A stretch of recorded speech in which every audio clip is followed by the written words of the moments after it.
Go away! You're not invited, my son-in-law yelled when I, the owner of the house, tried to sit down at the Christmas table that I had set for everyone.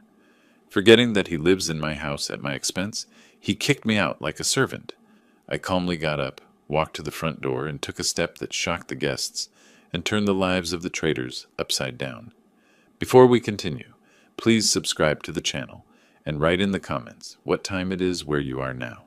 The smell of roasting turkey filled the kitchen before sunrise. I stood at the counter, hands working through the stuffing mixture, sage, onions, celery, while darkness pressed against the window above the sink. Something felt wrong about this Christmas. The house was mine, paid off in 2011, but lately it felt like I was visiting someone else's life. I'd been cooking since 5. The turkey, 20 pounds, glistened in the oven. Cranberry sauce simmered on the back burner. Roasted vegetables waited for their turn. My hands moved efficiently despite the arthritis, muscle memory from decades of holiday meals. Nobody had offered to help. Nobody had even come downstairs yet. I remembered Amanda's phone call 3 years ago. I'd been chopping carrots when it came through, just like I was chopping them now. Dad, we need help. Michael's company. It's gone. Just for a week or two until we figure things out. Come home, sweetheart. Stay as long as you need. They'd arrived with 3 suitcases and hollow eyes. Sterling construction had collapsed overnight. Bad investments, worse partners. Amanda had hugged me tight in this very kitchen, crying into my shoulder. Thank you, Dad. We'll get back on our feet soon. Michael had shaken my hand firmly, his grip desperate. You're saving our lives, Waldo. I opened the china cabinet, pulling out her plates. My wife's collection, the good ones we'd bought together in 1995. The memory shifted. 6 months after they'd moved in, I was setting the same table when Michael had walked through. Waldo, you really should update this place. The carpets, the furniture, it's all very dated. I like it this way. It's comfortable. He'd laughed, that patronizing sound I'd hear 1,000 more times. Comfortable for you, maybe, but we have friends coming over. I folded the napkins now, creasing them into triangles. Another memory surfaced. The check I'd written. $45,000 to save them from creditors. I still had the canceled check in my filing cabinet, dated February 2022. Amanda had cried with relief. You're saving our lives, Waldo. Michael had clasped both my hands. We'll pay you back for everything. The months had passed like water through a sieve. Month 12, I'd been watching the evening news when Michael took the remote from my hand. I was watching that game, old man. Month 18, I'd overheard Amanda on her phone in the hallway. Yeah, we're stuck living with my dad. It's suffocating. Recent weeks had brought new indignities. Being told to keep it down past 9, having my mail opened and sorted, being asked to give them space in my own living room. The doorbell rang at 3. I heard Michael's voice booming in the entryway, playing host. Jason, Melissa, come in, come in. I stayed in the kitchen, basting the turkey one final time. Through the doorway, I watched them arrive. Jason, loud and confident, worked in tech. Melissa, his wife, had that look of someone perpetually judging her surroundings. David came next, Michael's former business associate, then 4 others whose names I'd learn later. Thanks for having us, Mike. Jason's handshake was enthusiastic. I stepped into the dining room, extending my hand. Welcome to my... Michael's arm wrapped around Jason's shoulders, steering him away. Let me show you where the drinks are. Amanda made her famous eggnog. His eyes flicked toward me, dismissive. That's just Amanda's dad. He's staying with us for the holidays. Staying with us. The words echoed. The inversion was complete. I retreated to the kitchen. Through the doorway, I watched Michael pour my wine into my glasses, gesturing expansively about our plans for renovating the dining room. Amanda floated past, playing hostess, avoiding my eyes entirely. Jenny found me checking the oven temperature. My 15-year-old granddaughter leaned close, whispering, Grandpa, why don't you tell them? Tell them this is your house. I patted her hand. Sometimes, Jenny, you let people reveal themselves. Truth has a way of coming out. But it's not fair. I managed to smile. No, it's not. The turkey emerged golden and perfect. 20 pounds of effort. I carried it through on the platter, every eye turning to admire the centerpiece. But they were looking at Michael. Mike, this looks incredible. You've outdone yourself. Michael accepted the praise with a modest nod. Thanks, man. Been working on it all day. I stood in the doorway, holding the empty platter, my jaw tight. Amanda set out dishes, arranging them just so. The perfect hostess in someone else's home. Mine. Everyone, let's sit! Michael gestured to the table. I'd set it for 12. 12 places, 12 napkins, 12 settings of china. As they took their seats, I realized what they'd done. The arrangement left no clear place for me. I stood at the edge of my own dining room, watching strangers fill my table. I'd sat at the head of this table for 26 years, bought it in 1998, carried it through that door with my own hands, refinished it twice, fed my family on it through births and deaths and everything between. I took a step forward. My hand reached for the chair back, the chair where I'd always sat. Every eye in the room tracked the movement. My fingers closed around the wooden chair back. I began to pull it out. The scraping sound of legs against hardwood cut through the dinner chatter like a blade. Conversations died. Forks paused mid-air. I was lowering myself to sit when Michael's palm slammed against the table. Both hands flat. The impact made glasses jump. A napkin fluttered to the floor. He rocketed upward, chair scraping harsh behind him. "Get out!" His voice filled the room. "You're not invited. This is our family table." I stopped moving, halfway into sitting, frozen. Then I reversed the motion, standing fully upright. My voice came out quiet, calm. "Michael, did you forget whose house we're in?" The question hung there. Around the table, reactions bloomed like flowers in stop motion. Jason's fork stopped, halfway to his mouth. Turkey suspended. Melissa's eyes went wide, darting between Michael's red face and my calm one. David studied his plate with sudden intensity. Other guests froze mid-motion, a photograph of discomfort. Jenny half rose from her chair. "Dad, stop!" "Not now, Jennifer." Michael's voice had edges. "This doesn't concern you." "But, Grandpa?" "I said not now." Michael's face was crimson, neck veins visible. He leaned forward, palms still planted on my table. "In the house where we live. You're here on our terms, old man. Be grateful we tolerate you. Now go to the kitchen, or better yet, go for a walk. Adults are celebrating." "We tolerate you." The phrase was a knife between ribs. Silence dropped like a curtain. 5 seconds. 10. 15. Someone's breathing was audible. A clock ticked in the hallway. Distant traffic hummed beyond the walls. Michael gestured toward the kitchen, then toward the front door, movements sharp with dismissal, treating me like a servant or child. Amanda stared at her plate, wouldn't meet anyone's eyes. Her silence was its own betrayal, worse than Michael's words. Something settled in my chest. Not peace, clarity. I'd been making excuses for 3 years. They were struggling. They needed time. Family helps family. But this wasn't family anymore. These were strangers occupying my space, erasing my existence one dinner party at a time. I heard my wife's voice from 20 years back, fierce and clear. "Never let anyone make you small in your own home." I turned from the table, not hurried, not slow, deliberate. My footsteps echoed across the hardwood floor. I'd refinished myself in 2008, through the dining room archway, past the furniture I'd chosen, the photos I'd hung. Michael smirked behind me. I could feel it without looking. He thought I was complying, slinking away embarrassed. I stopped at the front door, placed my hand on the brass knob I'd installed 15 years ago, turned it, pulled. The heavy oak door swung open and December air rushed in, cold and clean and shocking. 40 degrees, maybe less. The rectangle of darkness outside seemed to expand, swallowing the warm yellow light from inside. I stood in the doorway and turned to face the room. "Everyone who is currently in this house and is not its owner, you have 5 minutes to leave. This is my house. I bought it in 1998. Michael, Amanda, take your things and go. Right now." Michael laughed, actually laughed, the sound harsh and disbelieving. "You're joking." But the guests were already standing, reaching for coats draped over chair backs, mumbling apologies. Jason squeezed Michael's shoulder. "Man, we should probably go." "No, sit down. He's bluffing. Ignore him." Melissa was already at the door, coat on. "Jason, come on. This is a family thing." "Yeah, we'll call you later." Jason followed his wife. They fled, all of them within 90 seconds. David nodded awkwardly as he passed. Thanks for, sorry. The others filed out in a stream of uncomfortable silence, avoiding eye contact.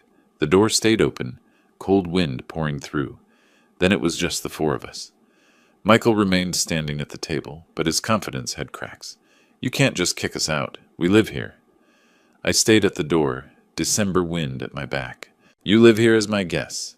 Guess I'm now asking to leave. Amanda finally spoke, her voice breaking. Dad, please. This is insane. I looked at my daughter. Our eyes met for the first time that night. Amanda, you have a choice. Make it. We're not going anywhere. Michael's defiance was returning. You're a crazy old man. I reached into my right pocket, pulled out my smartphone. My thumb wasn't clumsy. I'd taught myself technology, stayed current. I unlocked the screen, navigated to the phone app. Michael's face went from red to white faster than a traffic light. Then I'm calling the police. You wouldn't. But his voice had no conviction. My thumb moved deliberately across the screen. 9. Pressed the digit. 1. Pressed again. 1. I lifted the phone to my ear. Michael stood frozen at my table, next to my china, in my dining room. Amanda had both hands over her mouth. Jenny watched everything with wide eyes. The line began to ring. My thumb completed the motion. The final digit pressed. The phone screen lit up. Calling emergency services. 1 ring. 2. A click. 911, what's your emergency? Michael laughed. Not nervous laughter, genuine mockery. The old man's completely lost it. Sit down, Waldo. Stop embarrassing yourself. I kept my eyes on the open door, cold December air rushing past me. Yes, I need assistance. There are people in my home who are refusing to leave after I've asked them to depart. The address is 2847 Maple Grove Drive, in the Land Park District. Amanda's laugh was shakier, uncertain. She was reading the room better than her husband. Are you in danger, sir? Are the individuals threatening you? No immediate danger, but they refuse to leave my property. I am the sole owner of this residence. Officers are being dispatched. Estimated arrival 12 minutes. Please stay on the line if you feel unsafe. I'll be fine. Thank you. The click of the call ending was the loudest sound in the house. Michael's laughter died like someone had cut its throat. The smugness melted off his face like wax near a flame. Color drained from red to white in seconds. Amanda screamed. Not words at first, just sound. Pure panic made audible. Then words came. Dad, what are you doing? This is us. Your family. Jenny started crying. Quiet tears, trying to make herself invisible in the corner. Michael's aggression returned, desperate now. You can't do this. This is our home. We have rights. I remained at the open door, December wind at my back. This is my home. You have exactly 12 minutes to gather what you can carry and leave, or explain to the police why you're trespassing. That word, trespassing. It made everything real. Michael looked around as if seeing the house for the first time. Really seeing it. Whose house was this? Dad, please, we have nowhere to go. It's Christmas night. Amanda's voice broke on the last word. That's why I'm giving you time to pack. I could have had you removed with nothing. I felt the pull of guilt, felt it hook into my chest. But then I remembered, be grateful we tolerate you. Michael's words from an hour ago. The memory hardened my resolve like steel cooling. The remaining guests, Jason, Melissa, David, who'd stayed hoping to mediate, grabbed coats with fumbling hands. Jason squeezed Michael's shoulder. Man, call me tomorrow. We'll figure this out. But his eyes said he wasn't getting involved. Melissa touched Amanda's arm. Do you need... we could... She didn't finish the offer. Within 3 minutes, they were gone.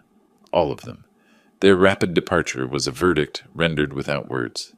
They sided with the homeowner. Now just family remained. Michael snapped into action. Amanda, pack bags. We're not staying here with a crazy person anyway. His words were defiant, but his movements betrayed panic. They rushed upstairs. I heard footsteps overhead, drawers slamming, things thrown into bags. Jenny appeared with one small backpack. Tears streaming, she approached me slowly. Grandpa, I'm sorry. My voice gentled for the first time. You have nothing to apologize for, sweetheart. This isn't right. They shouldn't have treated you that way. No, but it's necessary to set things right.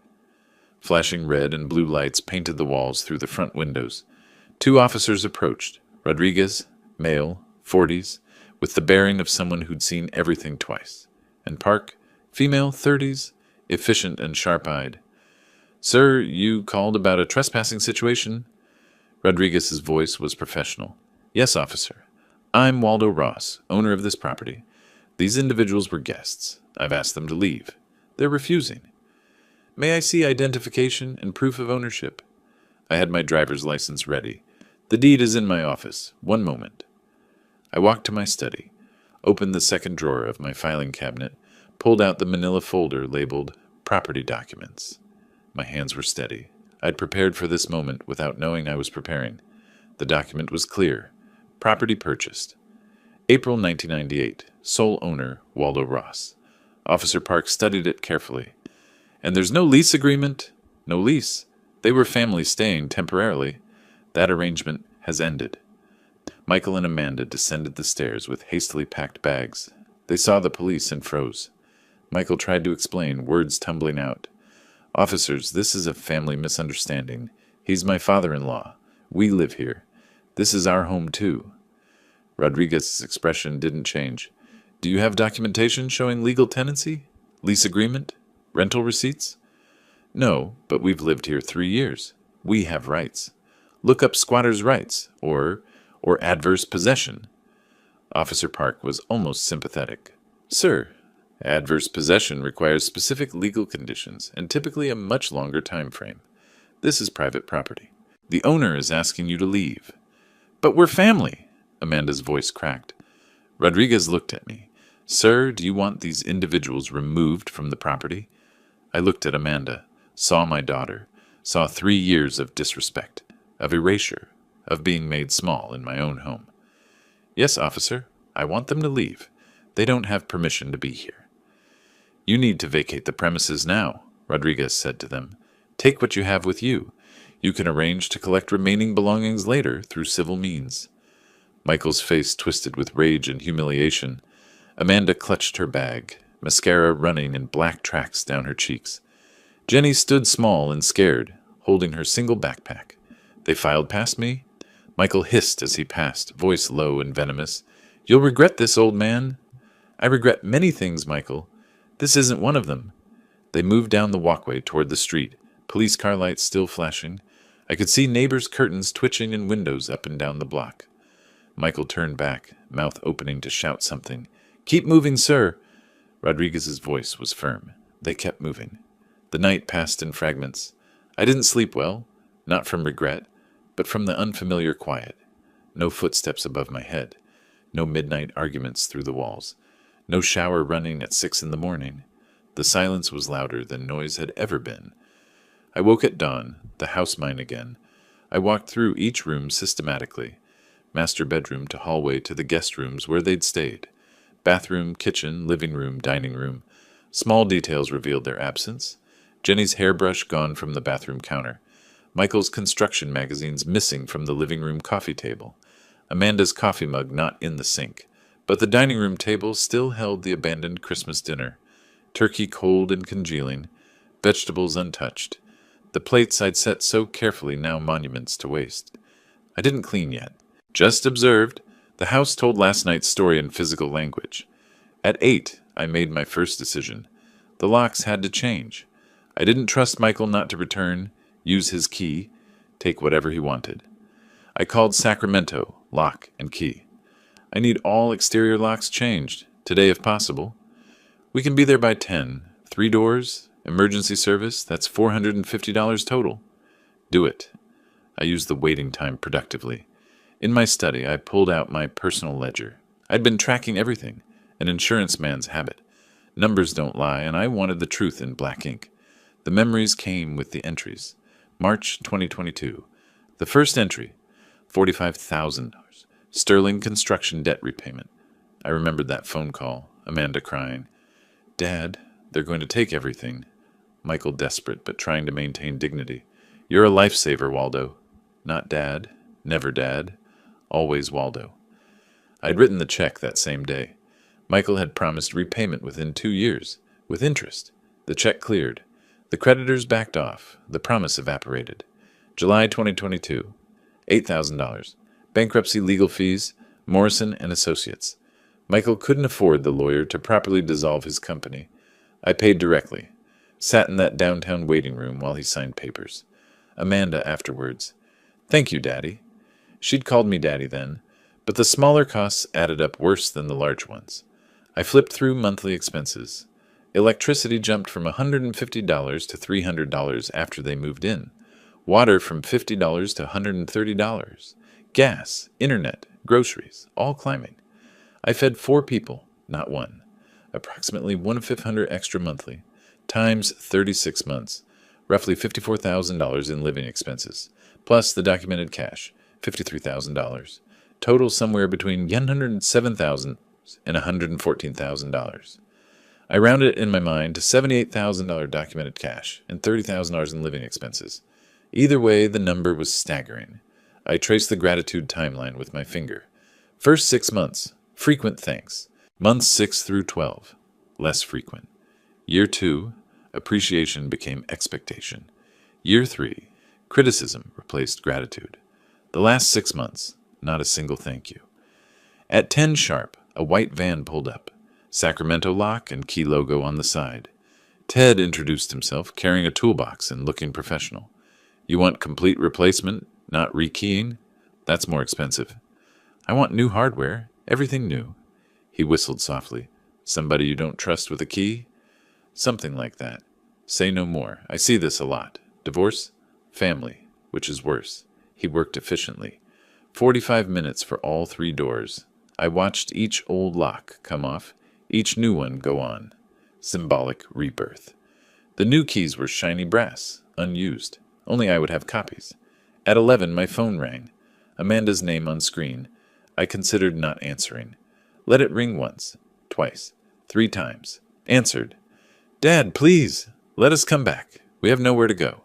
Her voice was raw, exhausted, desperate. I kept mine measured.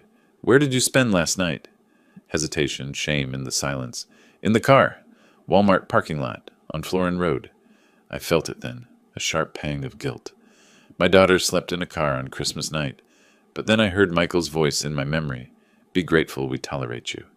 That's unfortunate. What's your plan now? We don't have money for a hotel. Michael's credit cards are maxed. I have $200. She was giving me every piece of information designed to trigger sympathy. I recognized the manipulation even as I felt its pull. We made a mistake. People make mistakes. 3 years of mistakes, Amanda. I'm done funding them. Think about Jenny. She's 15. I'm thinking about Jenny. I'm thinking about what lesson you're teaching her. What are we supposed to do? Her voice rose to a wail. What you should have done months ago. Find jobs. Find housing. Be adults. I hung up. My hand shook slightly, the first real sign of emotional cost. I set the phone face down on the table. Finality in that simple motion. I needed to talk to someone. I called Harold Patterson, my neighbor 3 houses down. Retired real estate attorney. We'd played chess every Thursday for a decade. He arrived within 15 minutes, 2 coffee mugs in hand. We sat on my back porch. December morning sun was weak, but present. I saw the police car last night, he said. Figured you might need coffee and conversation. You're a good friend, Harold. 20 years of chess matches. I know when you need an opening gambit and when you need an endgame strategy. This feels like endgame. I recounted everything. Christmas dinner, the insult, the eviction. Harold listened without interruption. A lawyer's habit? When I finished, he was quiet for a moment. Waldo, you did everything right, legally and morally. Then why do I feel guilty? Because you're a good man. Good men feel guilt, even when they're justified. He set down his mug. But Waldo, be prepared. They're going to come at you. What do you mean? They'll try to sue, claim tenancy rights, maybe try for adverse possession, even though they have no case. On what grounds? Desperation. Michael's the type who needs to win, even when he's clearly wrong. Harold leaned forward. Do you have documentation? Proof you paid for everything? Every check, every receipt. I keep records. He smiled. Of course you do. You're an insurance man. You document everything. His expression turned serious. Get a lawyer. A good one. Not when they sue. Now. Be proactive. I know someone. Robert Morrison. We go back 20 years. Call him today. The sun warmed the porch. Harold's coffee mug sat on the table between us. My phone lay within reach. I picked it up, scrolled to contacts, found Morrison's name. My thumb hovered over it. The next phase was beginning. The week that followed moved like a chess game. Quiet moves, careful strategy. I spent my days in the reclaimed silence of my house, and my nights planning the next phase. On the 7th day after Christmas, I drove downtown to see Robert Morrison. Highway 99 south from Land Park, the familiar route I'd taken for 30 years. Exit at Capitol Mall, the Sacramento skyline rising ahead, the Capitol Dome gleaming even in January's gray light. I found parking in the garage at $3 an hour and walked 2 blocks to 505 feet of Capitol Mall. Morrison and Associates occupied the 15th floor. Modern glass high-rise, marble floors in the reception area, furniture that whispered expensive without shouting it.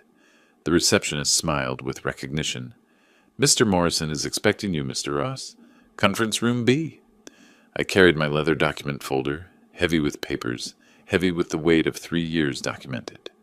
Robert Morrison stood when I entered. 52, sharp dresser, reading glasses hanging from a chain. We'd known each other 20 years through insurance industry connections.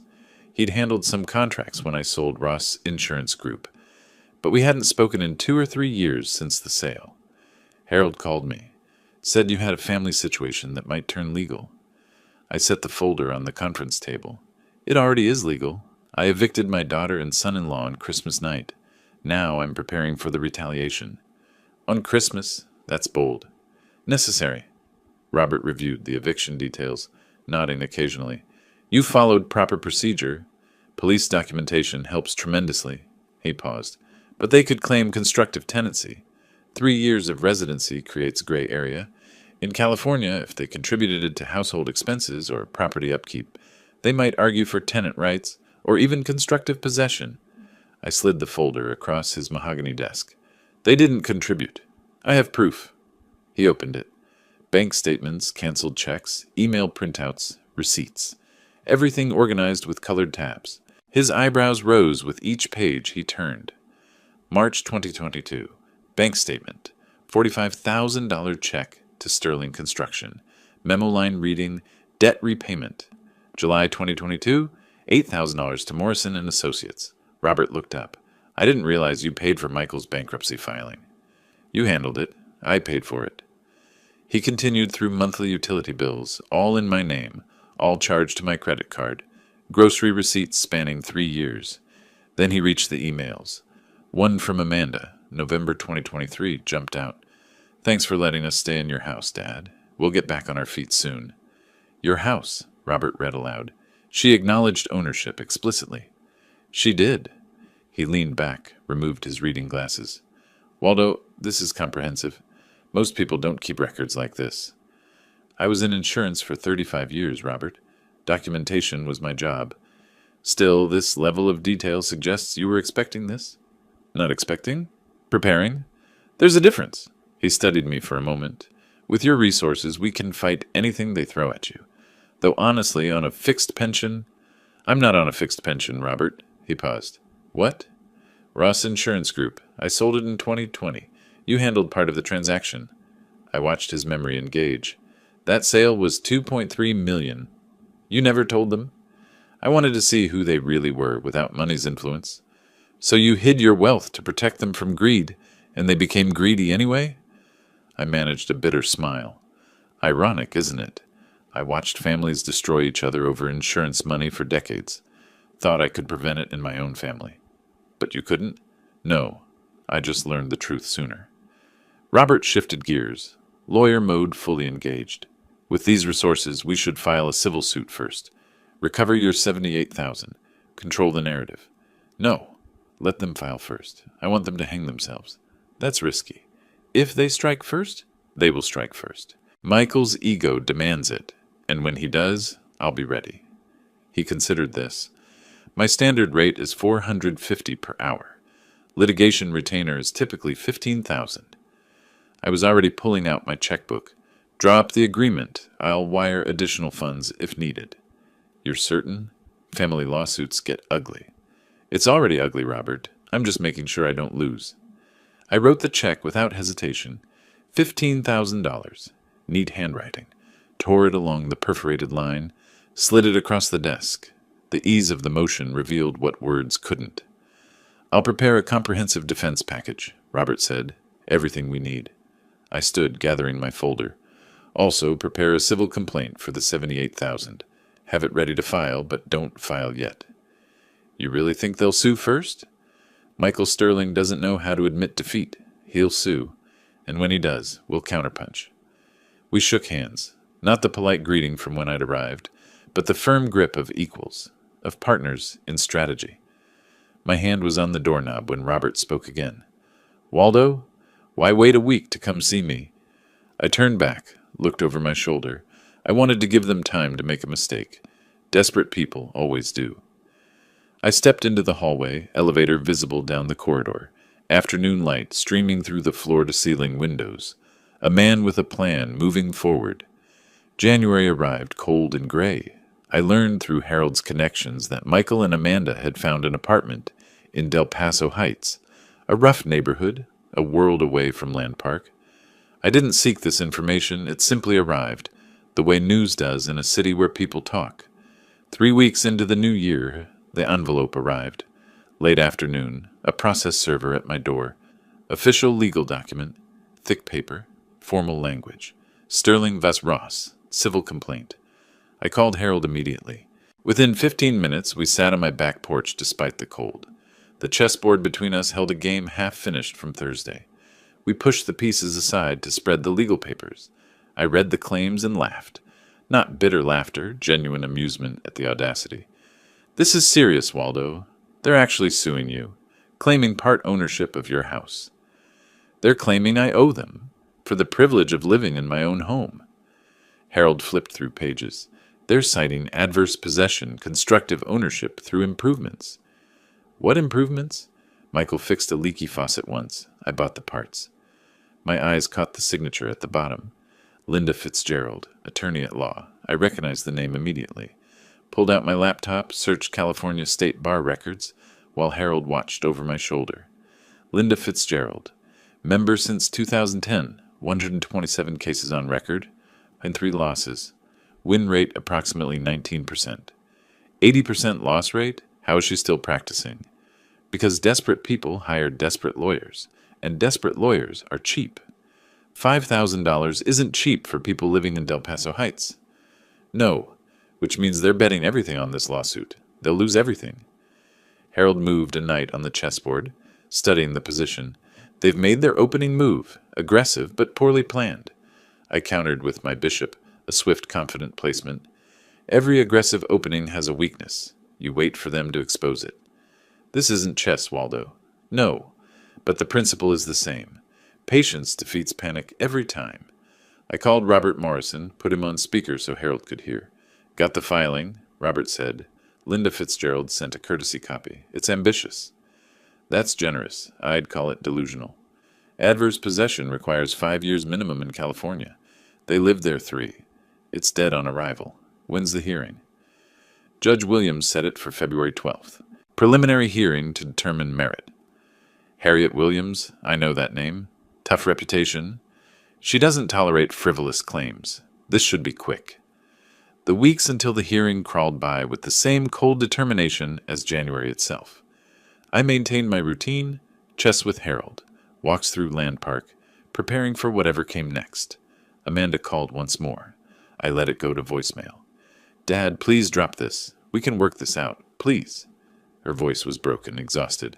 I listened once, deleted it, felt nothing. February 12th arrived gray and cold. Sacramento County Superior Court, 729th Street, an imposing building downtown.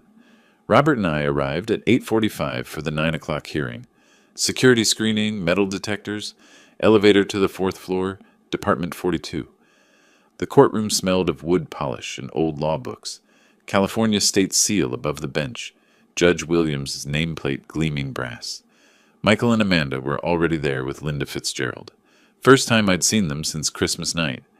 Michael wore a cheap suit, ill-fitting, probably borrowed. He hadn't shaved well. Dark circles shadowed his eyes. Amanda wore business casual from Target or Walmart, her hair less styled than I remembered, makeup minimal. Jenny sat between them, looking miserable. Linda Fitzgerald carried an overstuffed briefcase, papers threatening to spill out. She looked harried and unprepared. Michael saw me. His face flushed immediately, pale to pink to red to nearly purple, like watching a sunset reflected in anger. Amanda looked away, wouldn't meet my eyes. Jenny gave a small, sad wave. I nodded back. All rise. Department 42 now in session. Honorable Harriet Williams presiding. Judge Williams was an African-American woman in her 60s, gray hair in a professional bun, reading glasses on a chain. Her expression suggested she'd seen every type of foolishness courts could offer. She took the bench, reviewed the file briefly. I've reviewed the complaint and response. Let's get straight to it. Ms. Fitzgerald, your clients are claiming what, exactly? Linda stood, fumbling with papers. Your Honor, my clients resided at the defendant's property for 36 months. They established adverse possession through continuous occupancy. Adverse possession requires 5 years minimum in California. Your clients lived there 3 years. Explain the discrepancy. Well, Your Honor, there's also constructive ownership through improvements made to the property. What improvements? Documented how? My clients will testify to household repairs and general upkeep. Judge Williams cut her off. Testimony alone doesn't establish ownership, Ms. Fitzgerald. Do you have receipts, contractor invoices, bank statements showing these improvements? Testimonial evidence should be sufficient to establish. Not in my courtroom. Next argument. Robert Morrison stood, calm and prepared. Your Honor, I have comprehensive documentation. Bank statements showing Mr. Ross paid every household expense for 36 months. He slid exhibits across to the clerk. Additionally, email evidence from November 2023, where plaintiff Amanda Ross Sterling explicitly acknowledged this as Dad's house. Her words. He connected his laptop to the courtroom projector. Amanda's email appeared on screen, visible to everyone. Thanks for letting us stay in your house, Dad. Michael's purple face deepened. Like an overcooked beet, I thought. Judge Williams reviewed the document silently for 2 full minutes. Then she removed her reading glasses. I've seen enough. Ms. Fitzgerald, your clients have no case. Adverse possession requires 5 years. No lease existed. No rent was paid. No ownership was established. This is clearly a family dispute, not a property claim. Motion to dismiss, granted. Case dismissed with prejudice. Linda tried once more. Your Honor, if we could have an extension to gather additional... No. With prejudice means final, Ms. Fitzgerald. Michael half rose from his seat. This is... Judge Williams' voice sharpened like a blade. Sit down, Mr. Sterling. You're fortunate I'm not sanctioning your attorney for wasting court time. All rise. The judge exited. The hearing had lasted less than 15 minutes. In the marble corridor outside, Michael was shaking with rage. He turned toward me, started forward. Robert stepped between us. Don't. You're already on thin ice, Mr. Sterling. You'll regret this, old man. This isn't over. Several people in the corridor turned to look. Amanda pulled Michael's arm. Michael, stop. Let's just go. Please. Linda Fitzgerald scurried away without speaking to her clients, knowing she'd failed them completely. I stood calm, watching Michael's meltdown with the detachment of someone observing a chemical reaction. Predictable, inevitable, complete. I watched my son-in-law disintegrate in a courthouse hallway, purple-faced and impotent, and felt something I hadn't expected. Not triumph, not even satisfaction. Just cold certainty that this was far from over. My hand slipped into my coat pocket, fingers touching the folder Robert had given me earlier. The one marked, Phase 2, Civil Recovery Complaint, $78,000. The counterpunch was ready. The weeks following the courthouse dismissal passed with deceptive calm. Michael and Amanda vanished from my radar, licking their wounds in Del Paso Heights, but I wasn't idle. Victory in court was one thing, justice was another, and justice required deeper digging. In early March, I made a phone call I'd been planning since Christmas night. I'd spent 35 years in insurance. I knew how fraud worked, and I knew Michael. Court victory stopped their claim, but didn't recover my losses. Michael was judgment-proof, no assets, no income, already drowning in debt. A civil suit might win me a judgment I'd never collect, but if I couldn't get money back, I could ensure consequences found him. I called Thomas Richardson, former colleague from the insurance industry. He worked for California Department of Insurance, Fraud Investigation Division. We hadn't spoken in 18 months, but maintained cordial professional ties. Thomas, it's Waldo Ross. How's retirement treating you? Still a year away, Waldo. Counting down. Let me buy you lunch then, before you escape. The firehouse work for you? Haven't been there in months? Tuesday? Perfect. Noon. Tuesday arrived cold and clear. The firehouse sat at 1114 2nd Street, downtown Sacramento, upscale enough for professional lunches. I arrived first, always did, control tactic, and secured a quiet corner table. Thomas arrived at noon, sharp. 58, gray hair, bureaucrat's careful manner. We covered weather, mutual acquaintances, his approaching retirement. I waited until after entrees arrived to mention Sterling Construction. Cut my steak, took a bite, chewed, swallowed, then reached for my water glass. Remember that construction company that went under a few years back? Sterling Construction? Thomas paused mid-bite, thinking, Sterling? Yeah, that rings a bell. We had some complaints on them. Complaints? What kind? Insurance fraud allegations, inflated damage claims. We started investigating, but the company went bankrupt before we could build a case. So the investigation just stopped. Usually does when there's no business entity. We moved to active cases. The seed was planted. Investigation abandoned, not resolved. After lunch, I returned home and began researching. Sacramento County business records, bankruptcy filings, all public information. Found Kevin Torres listed as 25% partner in Sterling Construction, LLC. Further digging, Kevin now worked as foreman at Davidson Brothers Construction. I called Davidson Brothers, said I was an old friend of the family, got Kevin's cell number from a helpful receptionist. That evening, I made the call. Kevin Torres? My name is Waldo Ross. I'm Michael Sterling's former father-in-law. His response was immediate, bitter. Former? Good for you. That guy's a snake. The venom in his voice was promising. That's becoming clear. I paid $45,000 to save Sterling Construction. Learning it wasn't worth saving. 45 grand? Man, you got played. That company was rotten from the start. Kevin's story poured out. Sterling Construction had done commercial renovations. 2019 project, warehouse renovation. During construction, section of roof, accidentally damaged. Michael filed insurance claim for $120,000, repairs and business interruption. Insurance paid out. Actual repair cost, $40,000. Michael pocketed the $80,000 difference. I confronted him. He said it was creative accounting. I said it was fraud. What did you call it after he forced you out? Theft. But my lawyer said proving it would cost more than I'd win. I kept the documents anyway, out of spite. Do you still have them? Original invoices, claim forms? Every single page. What if those documents reach the Department of Insurance? Pause. Then, would they actually investigate? With solid evidence and credible witness? Yes. Where do I send them? I'd love to nail that bastard. I gave him Robert Morrison's office address. A week later, Robert called. Got a package from Kevin Torres. Insurance claim forms, repair invoices, email chain. This is damning, Waldo. Clear insurance fraud. $80,000 discrepancy. Can you forward it to the department? Anonymously. I can file as concerned party.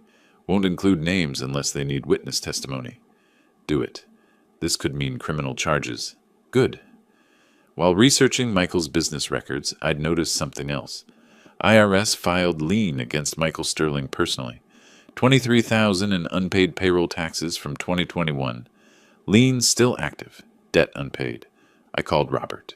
Did you know Michael owes the IRS $23,000? No, but that's public record. Why? Because the IRS doesn't forget, and they're harder to run from than family. 2 weeks after Robert submitted the complaint, confirmation arrived. California Department of Insurance opened formal investigation. Case, Demer 2025, SAC, 1847. Michael would be contacted for interview. If evidence held, potential criminal referral to Sacramento County District Attorney. I received this news while playing chess with Harold on my back porch. March, sunshine weak but warming. Harold moved his knight. You're enjoying this, watching him squirm. I'm ensuring justice is served. There's a difference. Is there? Seems like revenge to me. I studied the board, selected my bishop, moved it diagonally across in one smooth motion, lifted Harold's queen, set it aside among captured pieces. Call it what you want. By the time he realizes what's happening, it'll be too late. Harold stared at the board. I didn't see that move coming. That's the point of a long game, Harold. My hand rested on the captured queen, smooth wood warm from afternoon sun. Government machinery engaged now, wheels turning beyond my control. I imagined Michael receiving that letter from the Department of Insurance, the panic blooming in his chest as his past caught up to his present. The queen sat silent in my palm. Power taken, game progressing exactly as planned. April arrived with the kind of rain Northern California does best. Relentless, gray, miserable. Perfect weather for miserable news. The investigation into Michael's insurance fraud moved with bureaucratic slowness, but its effects rippled faster than I'd anticipated. I learned about the collapse secondhand, the way you always learn the best gossip, through people who can't wait to tell you. First call came from an acquaintance in the construction industry. Waldo, thought you'd want to know. Word's out about Sterling. Department of Insurance investigation for insurance fraud. I hadn't heard. When did this become public? Last week. Sacramento construction community is small. Guy I know was giving Sterling cash work. Fired him immediately. Liability concern. Nobody wants an active fraud investigation on their site. Too much risk. Michael's under-the-table income vanished overnight. Harold mentioned seeing Amanda at her mailbox, looking distressed. Later that week, through Harold's neighborhood connections, I learned about the IRS letter. Official demand. $23,000 in unpaid payroll taxes, plus penalties totaling $4,800. $27,800 total. Payment deadline, 30 days or wage garnishment and asset seizure. They had nothing to seize, no wages to garnish. But the IRS didn't care. Debt remained, interest accrued. Early May, my phone rang. Jenny's name on screen. First time since the eviction. Grandpa, can we meet? I need to talk to someone normal. Of course, sweetheart. Where and when? Gunther's? Tomorrow afternoon? I can't be in that apartment anymore. I'll be there. 2:00. Thank you. And Grandpa? I'm sorry. For everything. We met at Gunther's Ice Cream in Land Park. Outdoor tables. Spring trying to break through April's gloom. Jenny sat across from me with an untouched cone melting in her hand. I reached across, gently took it, set it aside, then took her hand. They fight every night. About money. About the investigation. About you. About me? Dad blames you for everything. Says you're rich and stingy. Mom finally yelled back that you gave us $45,000. Jenny's voice shook. Some government letter came. Mom read it and started screaming. I'd never heard her like that. What did she say? She screamed, "You stole $80,000. You committed fraud?" Dad said, "I did what I had to do." Mom said, "You destroyed us. My father threw us out because of your crimes." Dad said, "Your father could have helped us instead of keeping score." Mom said, "He gave us everything and you threw it in his face." First time Amanda assigned blame correctly. Not to me, but to Michael, Jenny continued. Creditors call constantly. Sometimes 10 times a day. 6 different credit cards, all maxed. $35,000 total. They scream at each other until neighbors pound on the walls. Through Jenny's account, I assembled the picture. Amanda genuinely hadn't known about Michael's fraud. Her confrontation with him was real.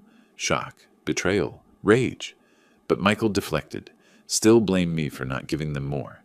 The irony, he was right about my wealth, wrong about everything else. The Land Park community learned the full story through social media. Helen Martinez, Neighborhood Association president, posted on Facebook without naming names. Some people don't value kindness until it's gone. Seeing someone treat their elderly parent like a servant, then act shocked when there are consequences. That's not misfortune. That's karma. 140 likes, 50 comments. Several tagged it in ways that identified Amanda. She was still in the Land Park Facebook group. She saw it. Public shame in the community where she grew up. Jenny reported Amanda crying in the bathroom frequently. avoiding grocery stores where neighbors shopped, unfriending people on social media. Her support system, father, old friends, gone. Isolated, ashamed, trapped with a man she now resented.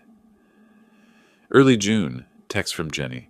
They're getting divorced. Mom filed papers today. I don't know what happens to me. I'm scared. I called Robert Morrison. My daughter is divorcing Michael. Does that affect our strategy? You're going to sue her too? Your own daughter? I'm going to recover what's owed. She made her choices. Pause. All right, your call. Through Robert's connections, I learned the divorce details. Michael kept his 2008 Ford truck, worth $3,000, owing $5,000. Amanda kept her 2012 Honda, worth $4,000, owing $2,000. Credit card debt split 50-50, $17,500 each. IRS debt split, $13,900 each. Legal fees outstanding, $1,000 each. Each walked away with approximately $32,000 in debt, minimal assets. Neither had income to pay any of it. Bankruptcy looming for both. Harold and I sat on my back porch one evening watching the late spring sunset. You've destroyed them financially. Both of them. I've done nothing. Michael destroyed himself. And Amanda? She's your daughter. She chose him over me. Chose silence over honesty. Chose comfort over integrity. Can you live with that? I was quiet for a moment. Can I live with them treating me like a servant in my own home? Yes, I can live with justice. Through various sources, I had the complete picture. Michael, unemployed, under criminal investigation, divorced, $32,000 in debt, living in a studio apartment. Amanda, working part-time retail, divorced, $32,000 in debt, sharing an apartment with a coworker. Jenny, staying with Amanda, refusing to see Michael, emotionally traumatized.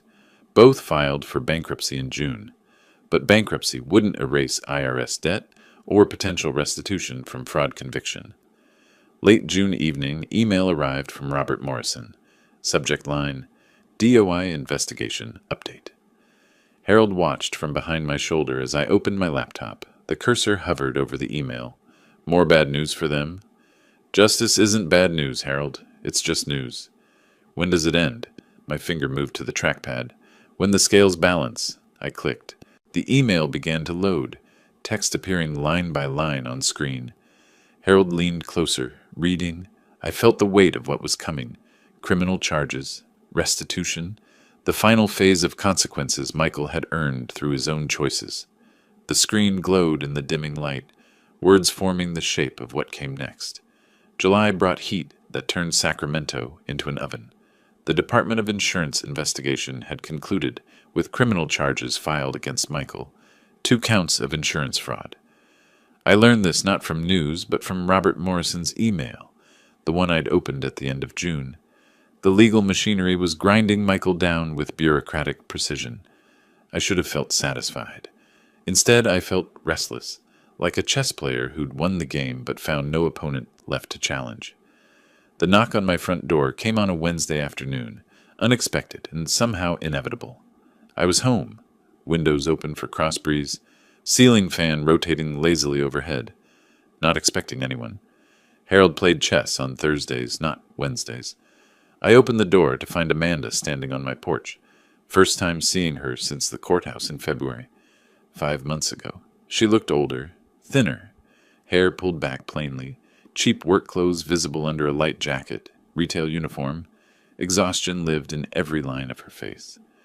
"Dad, can I come in? Please, just for a few minutes."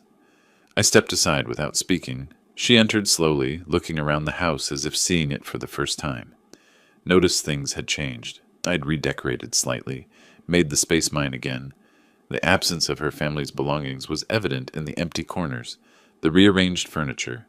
We moved to the living room. I gestured to a chair, not the couch. Maintaining distance, sat across from her, waiting. The silence stretched. She struggled to begin. I didn't help, didn't make it easier. Finally, "Dad, I'm so sorry. For everything." She'd rehearsed this, but emotion broke through practiced words.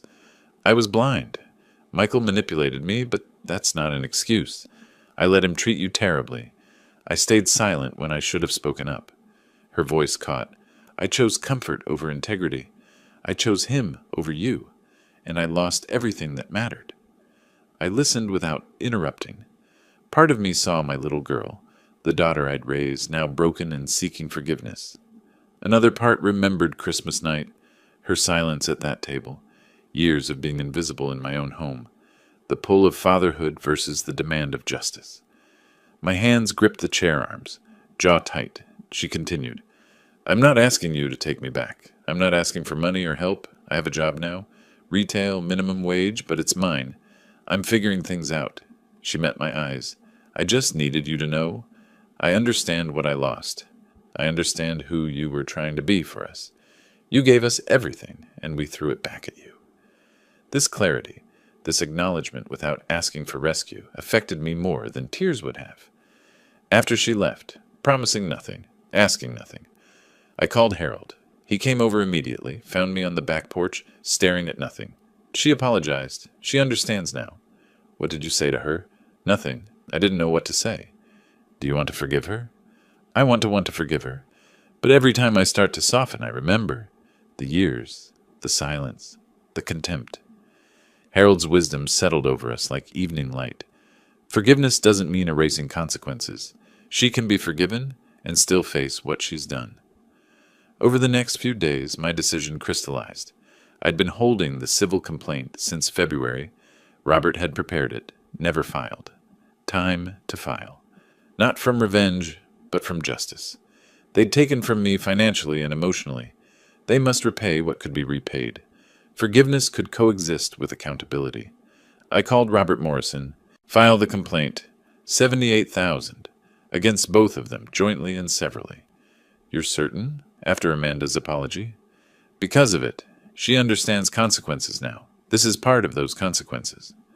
Robert filed in Sacramento County Superior Court. Claim $78,000 in documented loans and expenses. Both Michael and Amanda would be served with summons. Court date set for late August, the final hearing in September. Week after filing, I called Amanda. We met at Pete's Coffee downtown. I slid a folder across the table. "I filed a civil suit, $78,000 for documented expenses over 3 years. Her face, shock, hurt, betrayal. "But I apologized. I thought—" "I know, and I heard you. But apologies don't erase debt. You and Michael took from me. Now you repay." "We don't have that money. We're bankrupt. The court will establish a payment plan. You'll pay what you can afford." Michael's meeting was different. He came to my house with Linda Fitzgerald, still his lawyer despite her failures. Robert Morrison sat beside me. I presented the same information. Michael exploded. "You can't do this. Those were gifts. Family helping family." Robert, calm and professional. "We have emails where you promised to pay back when you got on your feet. That's a loan, not a gift. This is ridiculous. You're rich. You don't need the money. What I have is irrelevant. What you owe is documented. We'll fight this. You'll lose, again. But that's your choice." That evening, Amanda called. Her voice was tear-strained but clearer. "Dad, I don't have the money, but I understand why you're doing this. You're teaching me something I should have learned years ago. Actions have consequences. I'll pay. However long it takes, it's what I owe." This response, acceptance rather than rage, showed her growth. She was learning. I could forgive someone who accepted consequences. Alone that night in my study, I looked at Amanda's childhood photos on the shelf. Hadn't looked at them in months. Realized punishment served justice, but accountability could serve redemption. The $78,000 might take years to repay, but the process taught the lesson. Harold's voice in my head. Forgiveness doesn't mean erasing consequences. My own thought added, but consequences can teach what forgiveness alone cannot. The notice arrived in late August. Final hearing scheduled September 15th, 2025, 9 a.m., Judge Harriet Williams presiding. I set it on my desk, next to the chess set where Harold and I had left a game unfinished. Picked up the white queen piece, examined it. Harold's voice from the doorway startled me. "Ready for endgame?" I didn't turn around. "It's not about winning anymore, Harold. It's about finishing well." I set the queen back on the board, fingers resting on the smooth wood, feeling the weight of what came next. September 15th arrived with the kind of clarity Northern California reserves for autumn. Sharp air, golden light. The sense of things ending and beginning simultaneously. I dressed carefully that morning, not for vanity, but for ritual. The navy suit I'd worn to close the sale of Ross Insurance Group 5 years earlier. The watch my late wife had given me for our 20th anniversary. The cufflinks that had belonged to my father. Armor made of memories. By 8:30, Robert Morrison's Mercedes was in my driveway. We drove to Sacramento County Superior Court, 729th Street. Same building as February's dismissal, different department, Department 28, Civil Division. Same security screening, same elevators, but different feeling. This time I wasn't defending. I was seeking justice. Amanda sat alone on a hallway bench, retail uniform under her jacket. Michael stood separately with Linda Fitzgerald, looking defeated. Jenny offered me a small wave. I nodded back. All rise. Department 28 now in session. Honorable Harriet Williams presiding. Judge Williams entered, took the bench, reviewed the file. Recognition crossed her face. Mr. Ross, Mr. Sterling, Ms. Ross Sterling. We meet again, this time for civil recovery. Her tone carried wry weariness. She'd presided over our family's destruction. I've reviewed the evidence. Let's proceed efficiently. I believe we all want closure. Robert Morrison presented methodically. Bank statements, canceled checks, receipts, emails. Timeline, March 2022 through December 2024. Total documented $78,000. Amanda's email projected again. Thanks for letting us stay in your house. Michael's text. We'll pay you back within 2 years. Linda Fitzgerald had nothing to rebut. Before ruling, Judge Williams said, I understand that there's a related criminal case? Linda stood. Yes, Your Honor. Mr. Sterling has accepted a plea agreement. 2 years probation, community service, restitution to the insurance company. $80,000? Yes, Your Honor. Relevant to his ability to pay in this matter. Judge Williams removed her reading glasses, looked directly at the defendants. You lived in Mr. Ross's home for 3 years. Paid no rent. Contributed nothing to household expenses. Promised repayment. The evidence is overwhelming. She paused. Judgment for plaintiff in the amount of $78,000. However, you're both judgment-proof. Bankruptcy filings, no assets, minimal income. Payment terms, $500 per month each, $1,000 total monthly until paid in full. That's 78 months, 6.5 years, plus court costs of $8,000, split between you, joint and several liability. If either defaults, the other remains liable for the full amount. Amanda accepted this with bowed head. Michael started to object, but Linda touched his arm, and he subsided. Jenny's relief was visible. Mr. Ross, you've been patient and thorough. Justice is served. Judge Williams looked at the defendants. Use this time to rebuild. 6 years is opportunity for change. In the corridor afterward, Michael walked away immediately, hunched and broken. Amanda hesitated, then approached with Jenny beside her. Robert stepped aside, giving us space. Dad, I deserve this. We both did. All of it. Her voice was steady. No tears left. You taught me something I couldn't learn any other way.